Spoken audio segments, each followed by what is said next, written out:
Baik, Assalamualaikum warahmatullahi wabarakatuh. Berjumpa lagi dengan saya Ij'al Ausi Ariski. Di sini kembali kita akan membahas soal-soal yang kemarin adalah soal-soal Olimpiade, sementara saat ini yang kita bahas sedikit berbeda, yaitu latihan soal sumatif akhir semester 1, mata pelajaran IPAS kelas 5. Nah, di sini saya akan membahas kurang lebih ada eh berapa ya? Ada 10 tambah tambah 4. Berarti ada 14 soal. Ada 14 soal yang akan kita bahas pada sesi kali ini. Nah, kita langsung saja ke soal yang pertama. Yang pertama yaitu lapisan bumi yang paling padat dan berada paling dalam adalah. Di sini ada beberapa pilihan jawaban, yaitu yang A kerak bumi, yang B mantel, yang C inti luar, dan yang D inti dalam.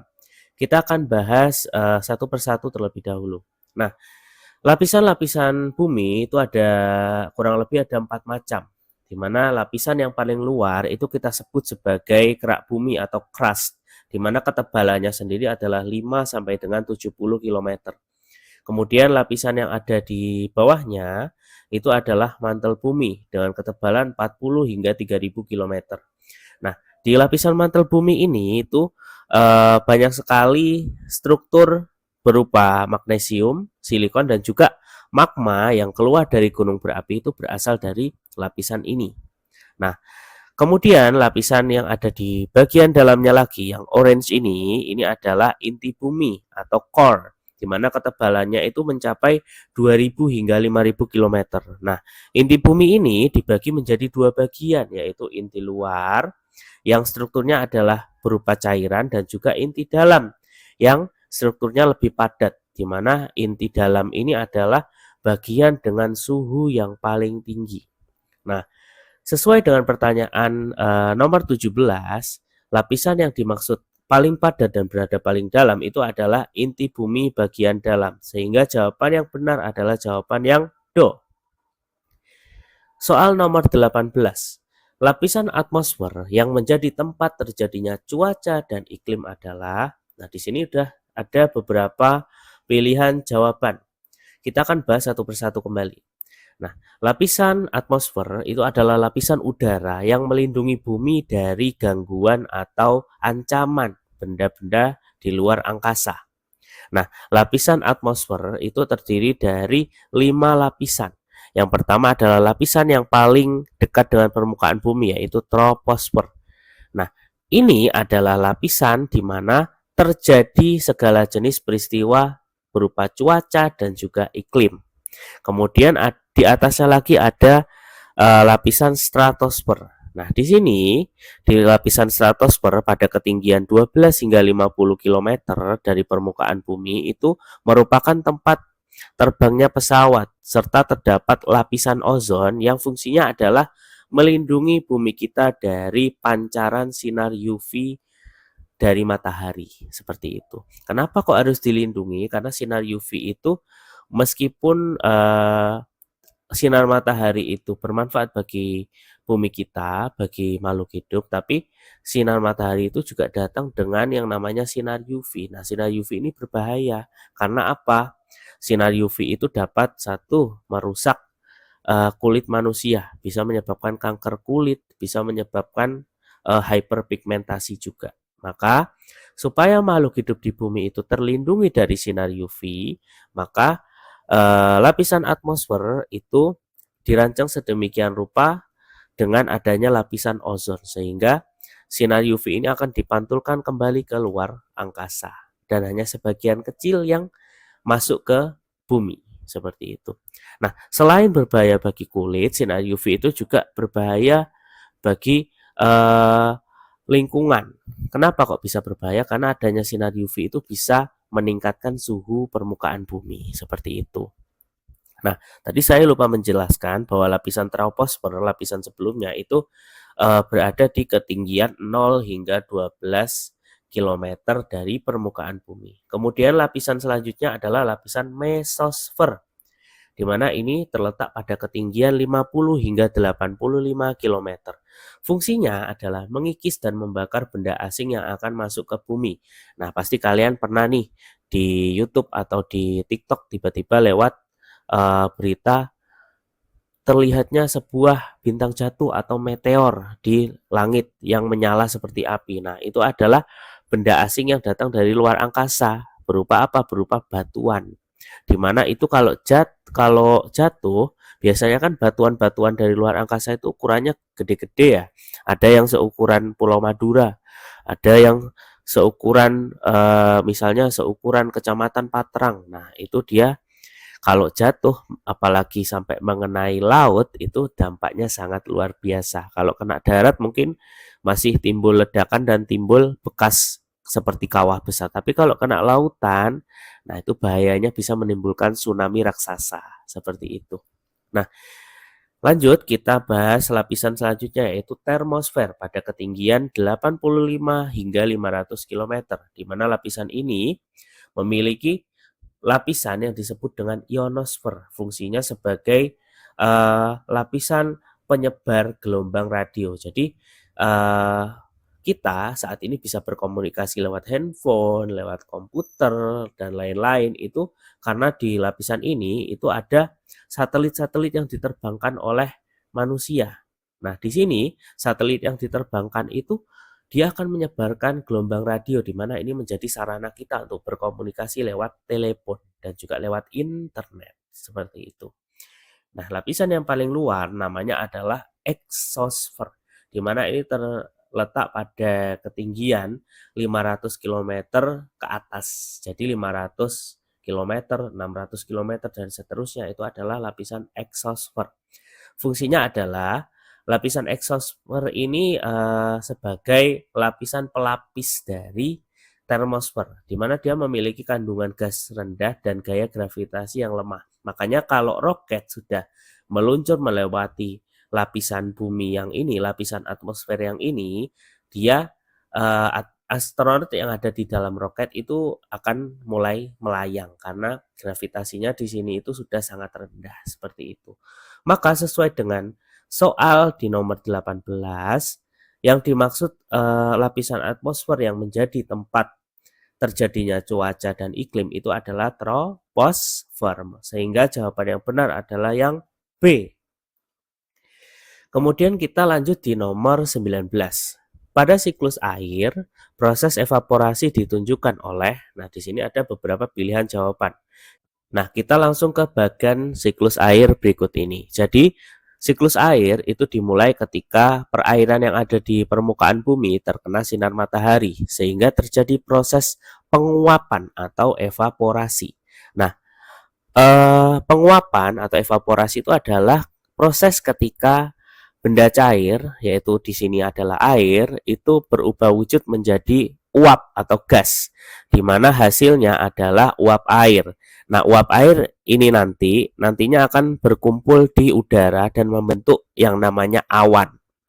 Awan semakin dia banyak, semakin lama maka semakin padat partikel yang ada di dalamnya, yaitu berupa uap air. Nah, kemudian ketika awan ini bertemu dengan suhu udara yang dingin, maka uap air yang ada di dalam awan itu akan mengalami proses yang namanya kondensasi atau pengembunan. Nah, pengembunan ini akan merubah wujud benda yang tadinya gas menjadi cair, di mana uap air yang menjadi penyusun awan akan berubah menjadi titik-titik air, di mana ini nanti semakin lama akan semakin banyak. Nah, semakin lama semakin banyak, lama-lama akan jatuh juga partikel-partikel atau titik-titik air tadi menjadi yang namanya hujan atau proses yang disebut presipitasi. Presipitasi adalah proses jatuhnya titik-titik air dari udara menuju permukaan bumi. Nah, presipitasi ini akan mengakibatkan air yang tadinya ada di udara turun ke permukaan bumi dan diserap oleh tanah maupun tumbuhan. Nah, kalau diserap oleh tanah, dia akan menjadi air tanah, akan menjadi cadangan air tanah di dalam bumi. Sementara kalau diserap oleh tumbuhan, dia akan dijadikan nutrisi bagi tumbuhan untuk tumbuh seperti itu. Nah, walaupun air dia itu diserap oleh tumbuhan, tapi dia juga bisa menguap. Nah, menguap kembalinya air ke udara dari tumbuhan itu kita sebut sebagai proses yang namanya transpirasi. Nah, air tadi kan bisa diserap oleh akar tumbuhan maupun diserap oleh tanah. Nah, sebagian lainnya akan mengalir ke beberapa perairan seperti sungai, laut, dan lain-lain. Sehingga proses tersebut akan terus berulang dari awal yaitu evaporasi sampai terakhir yaitu presipitasi dan transpirasi. Nah, sesuai dengan soal siklus air, di mana proses evaporasi itu ditunjukkan oleh yang A. Air laut menguap karena panas matahari, di mana ini adalah jawaban yang benar. Kemudian yang B. B ini kok bisa salah? Kenapa? Uap air berubah menjadi titik-titik air dan membentuk awan. Nah, kalau sudah jadi titik-titik air, itu dia tidak akan membentuk awan. Uap air di sini sendiri adalah partikel penyusun dari awan, sehingga di sini itu dia sudah membentuk awan dan tidak perlu membentuk lagi seperti itu. Kalau yang C, air hujan meresap ke dalam tanah. Ini prosesnya masih tergolong ke dalam presipitasi. Sedangkan kalau air mengalir kembali ke laut itu bukan termasuk evaporasi, kondensasi, transpirasi ataupun presipitasi. Sehingga jawaban yang paling pas itu adalah yang A. Kita lanjutkan pada nomor 20. Jika proses evaporasi atau penguapan berkurang, maka uap air yang naik ke atmosfer juga berkurang. Dampak yang kemungkinan terjadi adalah, evaporasi di sini itu dia mengubah air menjadi uap air. Nah, uap air nantinya akan berkumpul di udara membentuk awan. Nah, kalau proses evaporasinya berkurang, otomatis pembentukan awan juga berkurang dan jumlah awan juga berkurang. Maka dengan berkurangnya jumlah awan, kemungkinan untuk terbentuk awan hujan itu akan semakin sedikit sehingga hujan itu akan turun lebih jarang. Nah, kita cek pernyataan yang A. Hujan akan turun lebih sering. Ini jelas salah karena awannya saja susah terbentuk. Bagaimana hujan akan turun lebih sering, ya kan? Kemudian yang B, terjadi kekeringan karena hujan berkurang. Ini adalah jawaban yang betul. Ya, jawaban yang betul. Karena semakin berkurang proses evaporasi maka awan semakin sedikit sehingga hujan akan makin berkurang. Nah, tanah yang tadinya itu harusnya kena hujan, karena hujannya itu jarang terjadi maka dia akan terjadi kekeringan. Kemudian sungai menjadi meluap, ini kalau hujannya makin sering turun, maka ini salah. Kemudian yang D, udara menjadi lebih lembab. Nah, udara menjadi lebih lembab itu ketika hujan itu semakin sering turun, maka pernyataan ini jelas salah. Maka jawaban yang benar adalah jawaban yang B, seperti itu. Kita lanjut ke slide berikutnya ya. Oh, ini tadi bagian dari pembahasan nomor 20, saya lupa. Kita lanjutkan. Jadi evaporasi itu adalah proses perubahan zat cair menjadi gas atau uap yang terjadi secara alami karena adanya panas. Nah, proses penguapan ini atau proses evaporasi ini itu menyebabkan terbentuknya awan, di mana kalau sudah terbentuk awan, lama-lama awan tersebut akan makin padat, makin padat, makin padat dan bisa membentuk yang namanya hujan. Nah, kalau proses evaporasi itu berkurang, maka pembentukan awan hujan itu juga akan berkurang. Maka ini menyebabkan terjadinya kekeringan. Semakin jarang hujan, maka permukaan bumi atau lingkungan sekitar kita itu akan makin kering. Maka jawaban yang paling betul itu adalah yang B. Terjadi kekeringan karena hujan berkurang. Seperti itu. Kita lanjutkan ke nomor berikutnya, yaitu nomor 21. Garis lintang 0 derajat sering juga disebut dengan, di sini ada beberapa nama-nama garis pada opsi A, B, C, dan D. Nah, kita akan langsung bahas ya. Jadi, garis lintang 0 derajat itu adalah garis yang membelah bumi secara horizontal dari kiri ke kanan menjadi dua bagian seperti ini. Nah, garis yang membelah bumi menjadi dua itu biasanya disebut dengan garis ekuator atau garis khatulistiwa. Maka jawaban yang betul adalah garis khatulistiwa, yaitu yang B, seperti itu. Kita lanjutkan nomor 22. Pada dataran tinggi, biasanya masyarakatnya akan melakukan mata pencaharian sebagai titik-titik. Di sini ada beberapa pilihan jawaban berupa kegiatan ekonomi atau profesi yang biasa dilakukan oleh manusia. Nah, manakah yang termasuk kegiatan atau mata pencaharian masyarakat dataran tinggi? Kita akan bahas pada slide berikutnya. Jadi, permukaan bumi itu kalau dia ketinggiannya semakin tinggi, maka suhunya akan makin rendah. Misalnya di gambar ini, 0 meter, suhunya 30 derajat, termasuk hangat. Naik ke 1000 meter, suhunya turun menjadi 23,5 derajat, makin dingin. Di ketinggian 2000 meter, suhunya turun lagi jadi 17 derajat. Sementara di ketinggian yang lebih tinggi yaitu 3000 meter, suhunya turun jadi 10,5 derajat. Nah, di tempat saya tinggal sendiri, kalau suhu sudah 17 derajat itu sudah bediding namanya. Sudah termasuk suhu dingin, apalagi suhu yang 10,5 derajat. Nah, maka dari itu di dataran tinggi itu biasanya suhunya itu dingin karena semakin tinggi tempat, makin dingin pula suhunya. Nah, tempat dataran tinggi, tempat yang suhunya dingin itu sangat cocok sekali untuk kegiatan tanam menanam sayur atau pertanian. Biasanya pertanian di dataran tinggi itu lebih ke sayur-sayuran. Contoh misalnya ada kubis, ada wortel, sama ada teh. Nah, teh itu bukan sayuran tapi dia biasanya ditanam di dataran tinggi. Maka di sini profesi yang paling cocok atau mata pencaharian yang paling cocok untuk masyarakat di dataran tinggi itu adalah sebagai di sektor pertanian. Nah, kalau nelayan itu biasanya dia dilakukan oleh masyarakat pada perairan pantai, pada wilayah pantai seperti itu, atau biasanya di wilayah sungai yang besar-besar seperti Sungai Mahakam, Sungai Kapuas, dan lain-lain. Kalau perkantoran dan perbankan itu lebih cocok di dataran rendah, di mana notabene wilayahnya adalah perkotaan. Seperti itu. Maka jawabannya yang paling betul adalah yang C, yaitu pertanian. Nomor 23. Cermin yang digunakan pada spion kendaraan adalah, nah ini agak typo ini soalnya, harusnya bukan spion tapi spion, langsung S-P-I-O-N. Gak apa-apa, kita lanjutkan saja. Nah, ini adalah soal isian ternyata di nomor 23. Nah, kita akan bahas jenis-jenis cermin. Jadi cermin itu punya 3 macam atau 3 jenis. Yang pertama ada yang namanya cermin datar, yang kedua ada yang namanya cermin cekung, dan yang ketiga ada yang namanya cermin cembung. Nah, cermin datar itu adalah cermin yang permukaannya rata.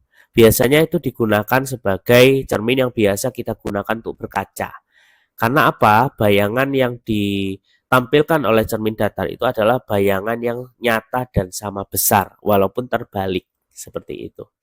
Nah, kalau cermin cekung itu biasanya itu adalah cermin yang permukaannya itu cekung atau masuk ke dalam.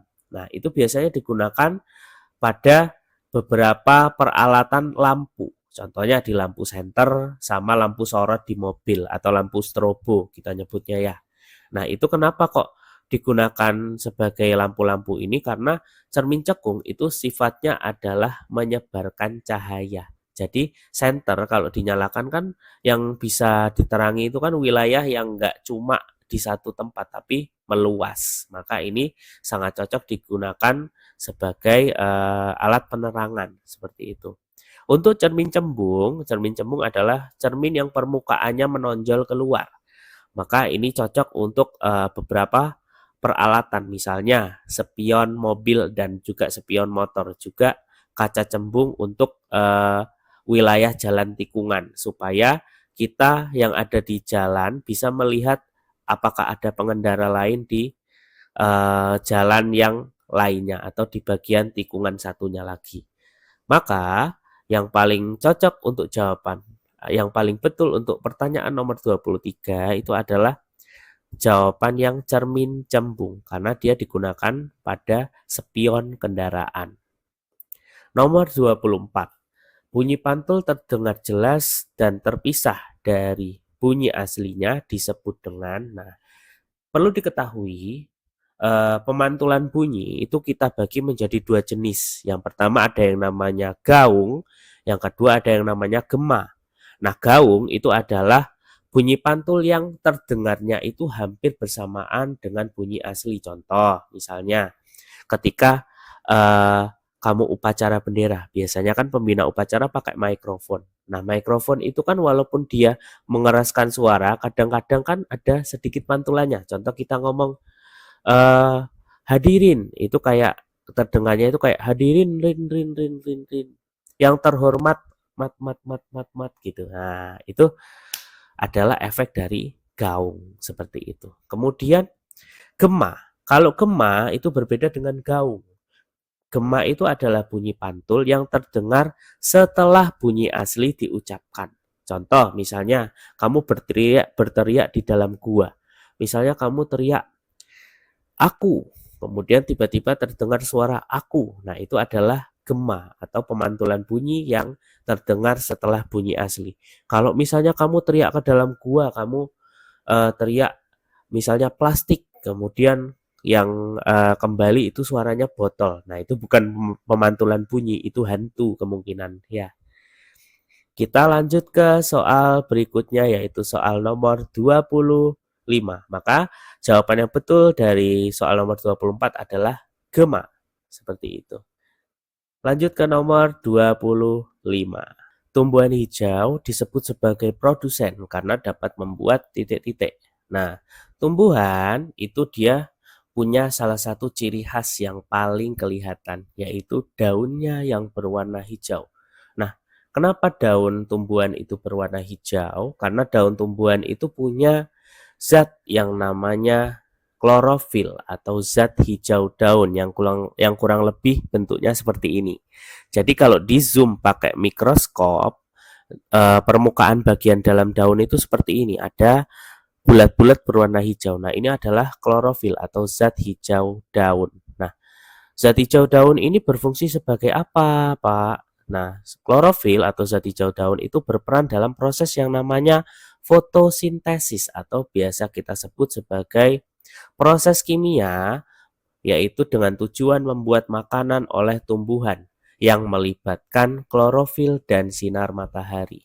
Jadi, tumbuhan itu bisa memproduksi makanan yang ia cerna sendiri. Jadi dia bisa membuat makanannya sendiri.